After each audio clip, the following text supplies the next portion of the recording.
Hello mga mare, wala nagtatanong pero mag-Halloween na nga dito kaya samahan nyo nga ako at maghahanap nga ako ng aking mga kinemer at bambangmasa. Naisip ko nga costume. Shoot a mess, ito nga thrift store ay sarado pala ng Sunday. Kaya dili na nga lang ako nagawin nga sa Dollar Tree. Ay alam ko naman na mga mare ko na nakita nyo na nga ang aking costume dahil syempre ay nagpost na nga ako ng pictures. Pero ito ikukwento ko nga ang mga dili nga sa Dollar Tree mga mare ko ay naghahanap nga ako ng bucket. Yung maliit lang ba lalagyan ng candy ganun. Pero ito nga lang ang nakita ko, sabi ko ay parang ang liit-liit niya tapos kulay puti. Ang gusto ko kasi kulay orange nga. Naghanap nga din ako ng manika mga mare ko kasi yung kamay lang talaga ang kailangan ko. Ito din meron naman pero sobrang liit din. Kaya naman dito na nga ako pumunta nga sa Ross at dito nga ay maghahanap naman ako ng puting long sleeve. Hindi naman ako nahihirapang maghanap mga mare ko dahil alam ko naman agad ang size ko. Extra small.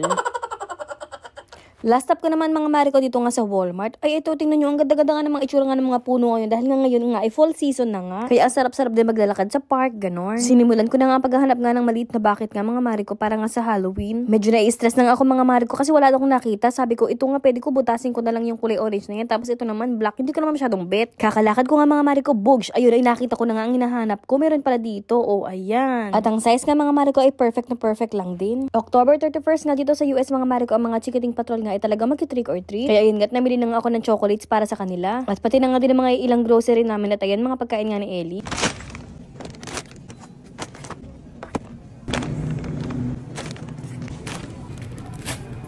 At dito nga pala mga mare ko, may option nga pala dito na ikaw na nga lang ang mag-check out para sa sarili mo. Kaya naman yung kalahati, pwedeng hindi mo nabayaran. Ay gastog, ay talagang makukulong ako yan ni Boss _ mapagmahal 143.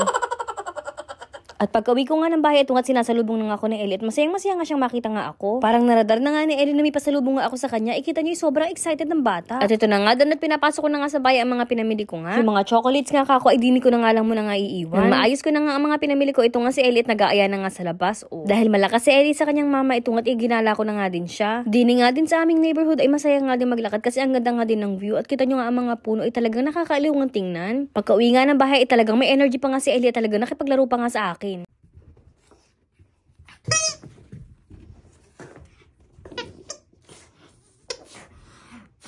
Kinabukasan nga mga mare ko, meron nga akong prenatal class. Ay nag-sign up talaga ako dito mga mare ko para nga maging handa nga ang maring sisi, para nga maging mami na siya. Isang group class ito mga mare ko at ang dami ko din natutunan sa unang araw nga na ito.